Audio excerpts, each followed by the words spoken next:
If you're like me and mainly play games on Steam, this may be bad news for you. Because recently, Valve decided to announce that there will be a 12% VAT on all Steam games beginning this June. This is more than likely based on the VAT law that I mentioned during this video right here. You can check it out in the description below. But the TLDR is that services like Netflix and Disney Plus, since they're internationally operated here, are given a 12% VAT, and Steam is the next service to do so. Now, I'm also wondering what will happen next for both the Epic Game Store as well as the Xbox app, since both do have regional pricing. And for one, these two stores do have a bit of a leg up above Steam for me. Firstly is Epic Rewards, wherein every game you purchase gives you a 5% back. This is especially helpful for players who want to try out smaller games but have mostly bought bigger games in the store. And secondly, the Xbox app is the home for PC Game Pass. And this service is perfect for anyone who wants to check out the latest games but couldn't necessarily buy them. But the video doesn't stop here because I'm gonna show you how much extra you're gonna have to pay for your Steam games after June. So let's go ahead and start. Let's say for example this game called Momodora Moonlit Farewell.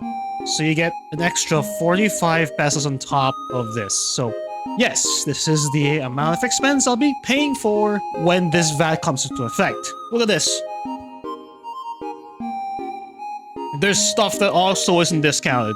And here's another one for the folks who are not a Blue Sky. I made this post recently talking about how a fiance spent their life savings $600 for Farina from Genshin Impact. And my first thought is that, yeah, this OP is gonna make gacha games look bad because of this, man. Like, look at the tone and where she's at. She firstly calls it a and knows these characters are not needed. And this fiance right here said, "Why must I go along with you? I have Farina." And he further blabbers on until she's like, "I gotta cancel this credit card." And he's like, "No!" She later stated in an update that yes, her $600 is back and the engagement was called off, but to be real with that, actually, she doesn't need to understand the pay system because even this European Commission pitch would have never stopped them from spending $600 on Farina. And you know what? I really hope that one day Hoyoverse starts playing in a system where legacy characters can be truly purchasable with no strings attached. Cause seriously, we're gonna wait for another Shunha rerun? He said, "Kapuya, kapuya!" And your boy that hell just came in. I looked at opened my door and I looked out my door and started hitting me in my.